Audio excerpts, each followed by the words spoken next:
Сиздер «Мен жана дүйнө» аттуу программаны угуп жатасыздар.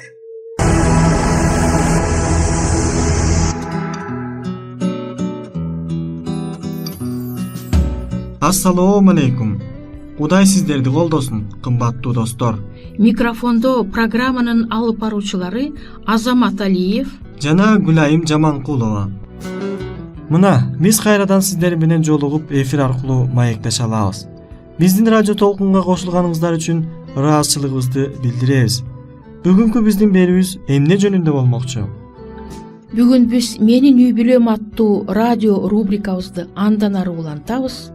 Өтмө курак бул балдарда гана эмес, ата энелерде да болот турбайбы? Мына ушулар жөнүндө берүүбүздүн биринчи бөлүгүнөн тааныша аласыздар.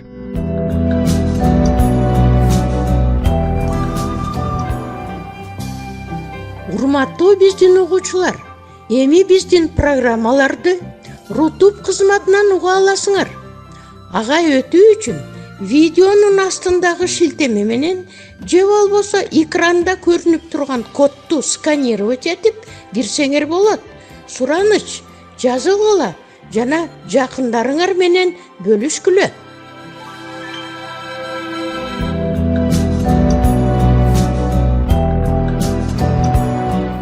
Берүүбүздүн экинчи бөлүгүндө биз сиздерди рухий ой жүгүртүүгө чакырабыз. Ыйык Инжил китебинде Ыйсанын момундай сөздөрү бар. Келгиле, менин атам алкагандар. Дүйнө жаратылгандан бери силерге даярдалган падышалык мураска ээ болгула. Муну уккан же окуган адам дароо эле суроо берет. Мен кантип ушул Кудайдын падышалыгына ээ боло алам? Буга бара турган жол кандай? Бул суроого Ыйса өзү мынтип жооп берет. Мен жол, чындык жана өмүр экенмин. Мен аркылуу болбосо Кудай атама эч ким келе албайт. Кымбаттуу армандар, ушул сыйкырдуу сөздөрдүн маанисин ачыш үчүн ар жума сайын бейшемби күнү кечки 8 саат 30 минутада биздин ой толгообузду сиздерге сунуш кылмакчыбыз. Чындыкты издеген ар бир адам бул берүүлөргө кош көңүл болбойт го деген ниеттебиз. Кечиңиздер куунак болсун.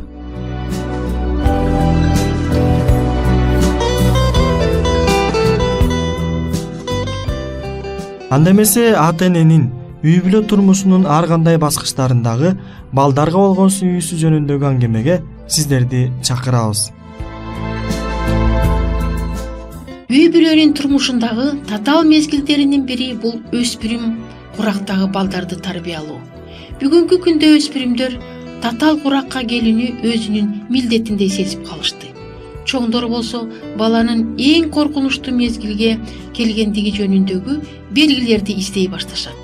Биз ошол өтмө курак тууралуу балдар менен эмес, ата энелер менен сүйлөшсөк дейбиз. Темабыздын биринчи бөлүгүндө үй бүлөлүк турмуштагы ата эненин сүйүүсү тууралуу суроону козгойлук. Бала 4 жашынан баштап өзгөрө баштайт. Кээ бирөөлөрү баштагыдай энесине байланган болсо, кээ бирөөлөрү дүйнөнү тааный баштайт.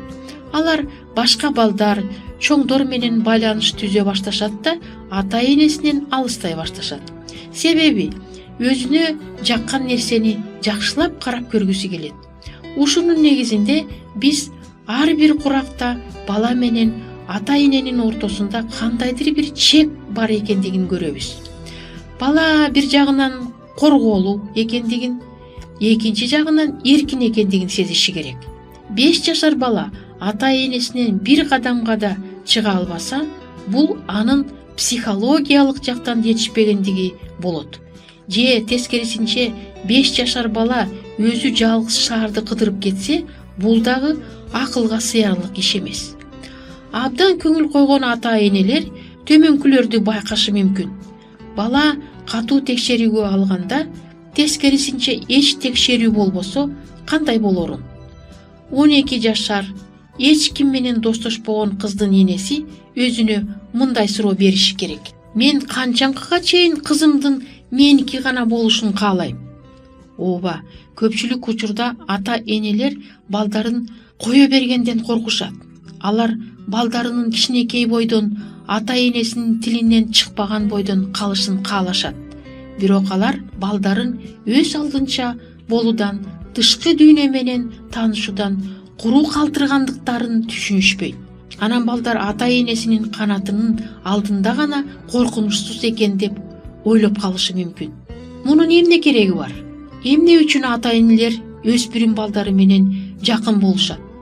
Бул көрүнүш баланын жаш өзгөчөлүгүнө, туура келген жүрүш турушунун калыптануусуна жолтоо болот.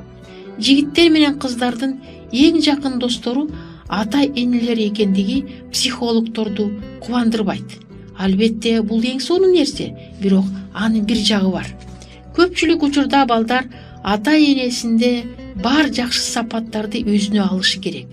Балалык сүйүү акырындап көз карандылыкка алып келет да турмуш жолун табуудагы инсандык изденүүсүнө тоскоол болот. Экинчи жагы, бала баарынан четте калат. Ата энелер гана балдарын тарбиялабастан, балдар да ата энесин тарбиялайт. Алардын чыдамкайлыгын текшериш үчүн, башка адамдарга карата мамилесин билиш үчүн, турмуштун татаал сыноолорун чече билүүсүн, кыйыр көз карашка баа берүүсүн сынайт. Өтмө курак бул качан ата энеси балдарын текшерип, өзүнчө сынак жүргүзгөндө болот. Ал баласын улууну сыйлоого үйрөтөбү? Жалаң гана намыс эмес, жетишпегендикке да укуктуу экендигин алар билишеби? Жардамга муктаж болгондо ата энесине кайрылабы? Ата энеси аларды эч качан сатып кетишпесин билишеби? Бардык эле адамдар өзүнүн турмушунда каталык кетирүүгө, жолу болбой калууга укуктуу экендигин алар билишеби? Бардык учурда кыйынчылык мезгилден чыгууга болорун алар билишеби? Мына ушул сыяктуу нерселерге баланы өтмө куракка чейин үйрөтүү керек. Жана айткан сөзүбүз менен кылган ишибиздин дал келишүү зарыл. Чоңойгон баланын ата энеси болуу кээ бирөөлөр үчүн абдан кыйын. Жумуштан чарчап келгенде, алдынан тосуп чыкпастан досу менен телефондон сүйлөшүп жаткан баланын энеси тарынбай койбойт. Өзгөчө кыз менен сүйлөшүп жаткан болсо, толук эмес үй бүлөдө бул трагедияга айланат. Менин өмүрүм бүттү, дейт татынакай жашай ал. Менин уулум чоңойду. Кызганычтуу, өзүмчүлдүк сүйүү бактысыздыктын себеби болушу мүмкүн. Бир психолог мындай дейт: кээ бир мындай адамдар болот.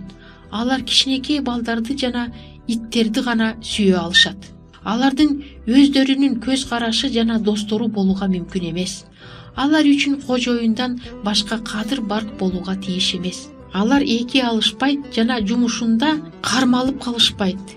Жаман уюмдарга туш болушпайт жана телевизордун алдында кечке отурушпайт. Адамды өз мүнөзү менен, акылы менен, жетишпеген жактары менен сүйүүгө көпчүлүк эле адамдардын күчү жете бербейт. Мына ушунун кесепетинен татаал тагдырлар, катаал мүнөздөр, керек болсо оорулар да чыгышы мүмкүн.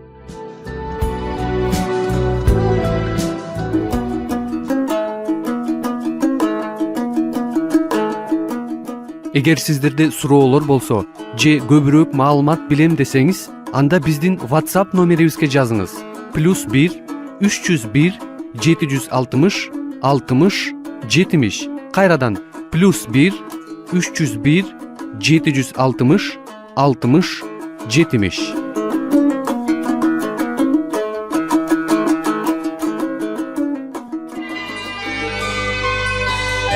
Сиздер Мен жана Дүйнө радио программасын угуп жатасыздар. Ким өзүнүн ден соолугун, ошондой эле руханий ден соолугун чыңдагысы келсе жана үй бүлөдө болгон түйшүктөрдү чечүүгө муктаж болсо, биздин радио программаларыбыз жардам берет деп ойлойбуз.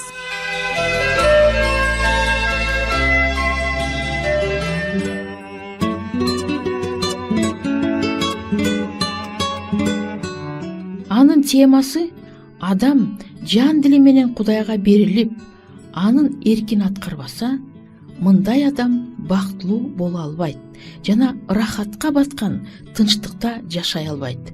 Кудайдын сөзүндө так ушундай жазылган. Кудайдын убадасы мындай дейт: мени издесеңер табасыңар. Эгерде мени чын жүрөктөн издесеңер табасыңар. Биз чында өзгөрүп, өзүбүз Ыйсага чындап окшошуу үчүн Кудайга жан дилибизден берилүүбүз керек. Өзүбүздүн табиятыбызда биз Кудайдан алыспыз. Ыйык рух биздин абалыбызды мындайча сүрөттөйт. Кылмыштары жана күнөөлөр үчүн өлгөндөр, башынын баары жара, жүрөгү кургап калган, соо жери жок. Шайтан бизди өз торунда чалынтып кармап турат. Ал бизди өз эркине багындырган. Кудай болсо бизди арылтууну, агартууну жана бошотууну каалайт. Бирок бул үчүн биздин турпатыбыз түп тамырынан бери өзгөрүлүп, жаңыланышы керек болгондуктан, биз толугу менен Кудайга баш ийишибиз керек. Өзүбүздүн мен кыйынмын деген сезим менен күрөш бул адамдын эң чоң салгылашуусу. Өзүбүздүн мен дегенди ооздукташ үчүн, Кудайдын эркине толук баш ийиш үчүн бир топ күч жумшашыбыз керек. Өзүн Кудайдын эркине тапшырбаган адам жаңы, ыйык турмушта жашай албайт. Кудайдын өкүмү шайтан белгилегендей сокур баш ийүүчүлүккө, акыл эсти жоготуп багынууга негизделген эмес. Кудай өзү жараткандарын акыл эстүүлүккө, абийирге чакырат. Ал адамдарга келгиле, анан талкуулап көрөлү деп сунуш кылат. Ал бизди зордобойт жана өз эрки, акыл эси менен багынганды жактырат. Мажбурлап баш ийдирүү, ар тараптуу, акылдуу жана адептүү өнүгүү мүмкүндүгүн жок кылат. Ал адамды роботко айландырат. Бул жараткандын эркине карама каршы турат. Кудай өзү жараткан адам баласы өнүгүүнүн эң бийик чокусуна жетишин каалайт. Кудай бизге керемет жыргалчылыкты сунуш кылат. Ага бизди өзүнүн жакшылыгы менен киргизгиси келет. Биз аркылуу ойлогон оюн ишке ашыруу үчүн бизди жараткандын өзүнө берилүүгө чакырат. Биз өз жолубузду тандайбызбы же күнөөбүздөн арылып Кудайдын эркин балдары болгубуз келеби? Өзүбүздү Кудайдын эркине берип жатып, бизди жараткандан бөлүп турган баардык нерседен сөзсүз баш тартышыбыз керек. Куткаруучу мына ошондуктан мынтип айтат: силердин ар кимиң колунда бар нерсенин баардыгынан баш тартпасаңар, менин шакиртим боло албайсыңар. Байлык көп адамдарды кызыктырат. Акчаны байлык теңсө шайтанга кишенделген алтын чынжыр. Кээ бирөөлөр көбүнчө атак даңкка, сый урматка умтулушат. Түйшүксүз жана жоопкерчиликсиз жашоо кээ бирөөлөрдүн максаты. Бирок бул кулчулуктун кишени кыйдаш керек. Биз Кудайга жарым жартылай ишенип, дүйнөгө жарым жартылай таандык боло албайбыз. Кээ бирөөлөр Кудайдын мыйзамын аткарып, такыбалыкка, күнөөдөн арылууга кылган аракеттерине таянып эле Кудайга кызмат кылып жатабыз деп ойлошот. Бул адамдар Ыйсанын сүйүүсүн алиге жүрөгү менен сезише элек. Алар түбөлүккө жашоого ээ болуш үчүн Кудайдын сүйгөн пендеси катары аткаруучу милдеттерин Кудайдын талабы катары кыңк этпестен аткарууга аракет кылышат. Мындай динден эч нерсе чыкпайт. Качан Ыйса биздин жүрөгүбүздө жашаганда, биз жан дилибиз менен анын сүйүүсүнө жооп берип, аны менен алака түзүү кубанычына чын жүрөктөн бөлөнгөнүбүздө гана чыныгы берилгендик башталат. Ал тууралуу ойлонуп жатып биз өзүбүздү унутабыз. Биздин кылган иштерибиз Ыйсага болгон сүйүү менен коштолот. Кудайдын сүйүүсүнүн тартуу күчүн сезгендердин бардыгы Кудайдын талаптарын күч жумшап аткарууну ойлошпойт. Алар максатына жетүү үчүн баарын таштап, өзүн бүтүндөй арноого даяр болуп, өзү үчүн садага болгон куткаруучусунун эркине толук багынып жашоого аракет кылышат. Эгер Ыйсага ишенген адамдын жүрөгүндө бул терең сүйүү жок болсо, анын дини жөн эле сөз, алдамчылык жана оор жүк. Мүмкүн силер Ыйсага баардыгын берип, аябай чоң курмандыкка барып жатабыз деп ойлогон чыгарсыздар. Анда өзүңөргө мындай суроо бергиле: Ыйса мага эмне берди?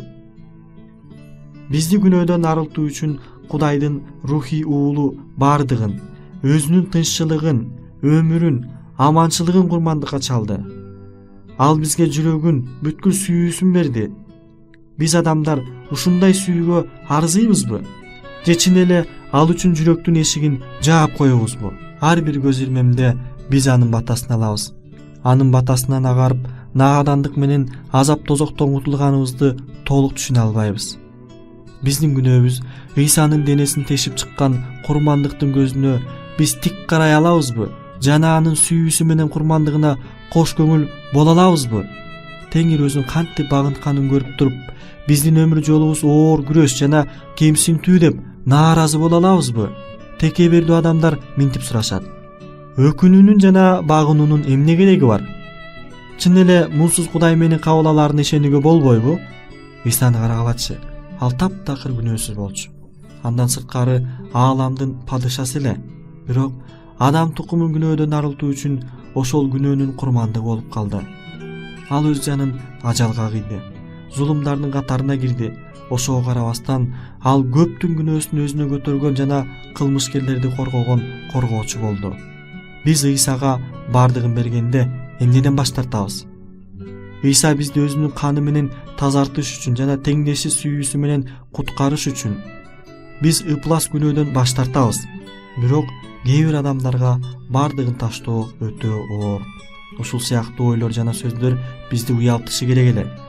Биздин жыргалчылыгыбызга кызмат кылган нерселерден баш тартууну Кудай бизден талап кылбайт. Ал дайыма өз балдарынын кызыкчылыгы үчүн аракет кылат. Ким али Ыйсага келе элек болсо, алар дүйнөдөн издеп жүргөн нерседен теңдешсиз жакшы нерсени, Кудай сунуш кылып жаткандыгын түшүнүшү зарыл. Качан адам Кудайдын эркине каршы ойлоп жана каршы иш кылганда өзүнө эле чоң зыян келтирет. Кудайдын тыюу салган жолун басканда чындап бактылуу болууга болбойт. Анткени биз үчүн эмне жакшы экенин ал гана билет жана биздин жыргалчылыгыбыз үчүн бардыгын жасайт. Күнөөнүн жолу бул азаптын жана ажалдын жолу. Кудай өз балдарынын азап тозогун көрүп, ырахатка батат деп ойлогондор жаңылышат. Бүт асманды адамдын бактысы кызыктырат. Биздин асмандагы атабыз балдарын жакшылыктан ажыратпайт. Кудай бир гана азап тозокту, кайгы капаны жараткан. Биз бакытка жана түбөлүк жашоого барчу жолду жапкан нерселерден баш тартууга гана чакырат. Дүйнөнү куткаруучу Ыйса адамдар кандай болсо так ошондой кабыл алат. Алардын баардык кемчиликтери менен, алсыздыктары менен кабыл алат. Ал жалаң эле күнөөдөн арылтып, өз каны менен жуубастан, анын жүгүн көтөрүүгө моюн сунгандардын баардыгынын ыйык үмүттөрүн канааттандырат. Ыйса өмүрүнүн наны үчүн ага келгендердин баардыгына тынчтык жана бейпилдик бергиси келет. Ыйса бизди бакыттын туу чокусуна алып бара турган милдеттерди гана аткарууга чакырат. Мындай абалды анын эркине каршы тургандар эч качан сезишпейт. Жүрөгүндө Ыйса жашаган адам жашоонун толук кубанычына ээ болот. Көпчүлүк адамдар минтип сурашат. Мен өмүрүмдү Кудайдын эркине кантип берсем болот? Силер ушуну каалайсыңар, бирок күмөндүү ойлордун жана күнөөнүн кулу болуп турасыңар. Силердин убадаңар жана чечимиңер кагаз үй бузулгандай эле бузулат. Силер өзүңөр оюңарды, ниетиңерди, кызыкчылыгыңарды башкара албайсыңар. Ишке ашпаган убадаңар жана милдеттемеңер өзүңөрдүн ниеттериңердин түздүгүнөн шек саноого мажбурлайт. Кудай силерди кабыл албай тургандай көрүнөт, бирок үмүтүңөрдү үзбөгүлө. Чындыгы эрк күчү эмне экенин түшүнүш керек. Бул адам баласынын табиятында кандайдыр бир чечим кабыл алуудагы башкаруу күчү. Бардыгы эрктин туура аракетине байланыштуу болот. Кудай адамга тандоо жөндөмдүүлүгүн берген жана ушул жөндөмдү пайдаланыш керек. Эгер эркиңерди Кудайга тапшырууга силердин күчүңөр жетсе, ал силердеги каалоону да, аракетти да өзүнүн ырайы менен көрсөтөт. Ошондо силер Ыйсанын рухунун башкаруусунда болосуңар. Силердин пикириңер аны менен макулдукта болот. Ыйыктыкка жана ак ниетке умтулуу мактоого татырлык. Бирок эгер бир гана каалоо менен чектелсе, мындан эч пайда болбойт.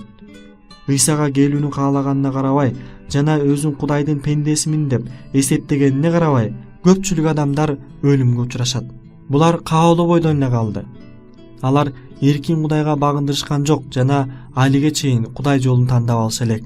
Эгер силер өз жашооңорду туура багытка бурсаңар, жашооңор толугу менен өзгөрүшү мүмкүн.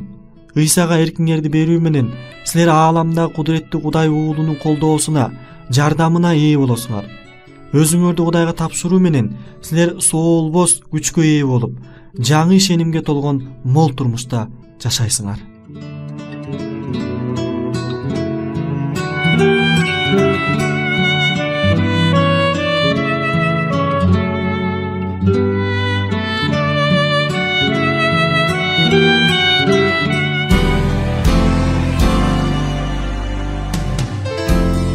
Кымбаттуу биздин угуучуларыбыз, эгерде силерде суроолор пайда болсо же биз менен ой бөлүшкүңөр келсе, бул WhatsApp телефон аркылуу кайрылсаңыздар болот.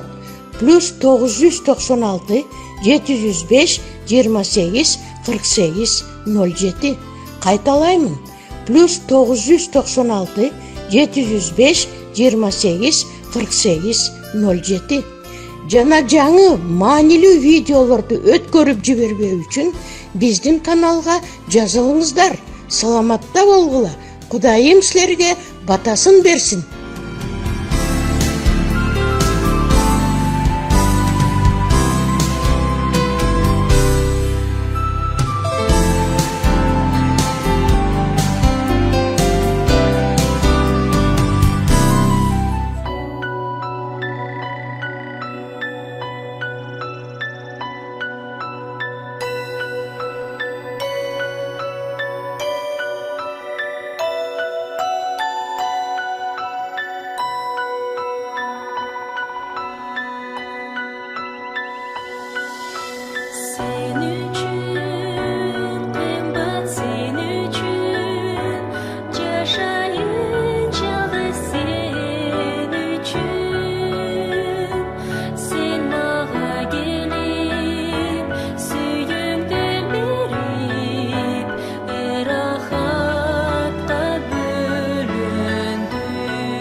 Биздин программабыз соңуна чыкты.